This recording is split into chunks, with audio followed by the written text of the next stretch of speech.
நேர்வட்ட கூம்பின் கன அளவு 11,088 கன சென்டிமீட்டர். எந்த வடிவம் கொடுத்திருக்காங்க? எந்த வடிவம் கொடுத்திருக்காங்க? கூம்பின் எந்த அளவு கொடுத்திருக்காங்க? சொல்லுங்க. கூம்பின் கன அளவு. ஃபார்முலா சொல்லுங்க ஃபர்ஸ்ட்.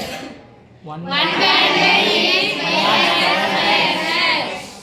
வட்டத்தின் பரப்பளவோடு உயரத்தை பெருக்கிட்டு 1/3 கன அளவு.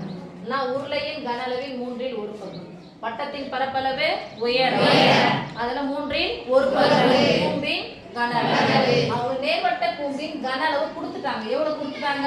11,088 ஈக்குவல் டு 1/3 இன்டு 22/7 இன்டு வேற என்ன கொடுத்துறாங்க கேட்பாங்க.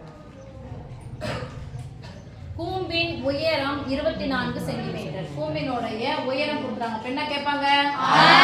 அப்படியே வச்சுக்கலாமா?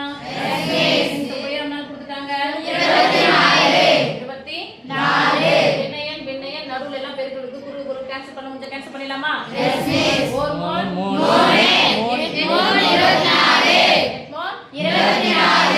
பாருங்க, இங்க எல்லாமே பெருக்கல் தான் இருக்குது.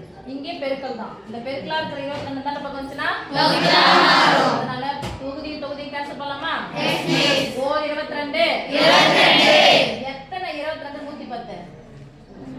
6 5 22 10 தானே. எத்தனை 22?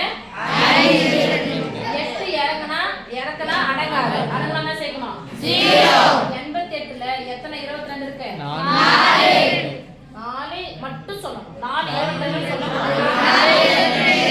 சொல்லுங்க. 504 எல்லாம் போயிடுச்சு. இங்க என்ன இருக்கு? 1/1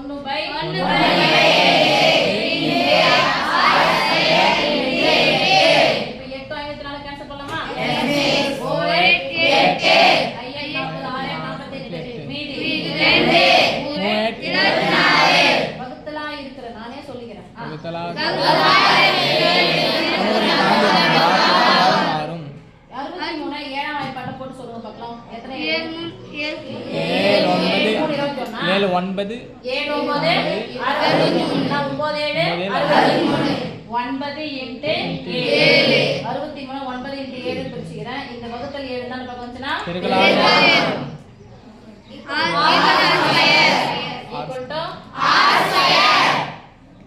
ஸ்கொயர் வடிவத்துல எழுதணும். இது 7 ஸ்கொயர் வந்துச்சா?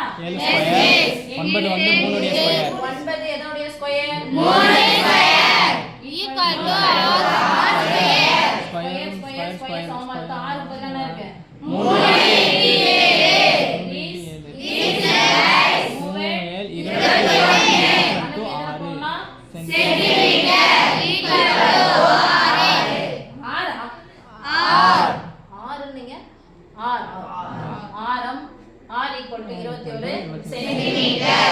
கன அளவு கொடுத்துட்டாங்க அப்படின்னு சொன்னா, கன அளவு கொடுத்துட்டாங்கன்னா ஆரம் கொடுத்துட்டாங்கன்னா உயரம் கேட்பாங்க. கன அளவு உயரம் கொடுத்தா ஆரம் கேட்பாங்க. ஆரம் உயரம் கொடுத்துட்டா கன அளவு கேட்பாங்க.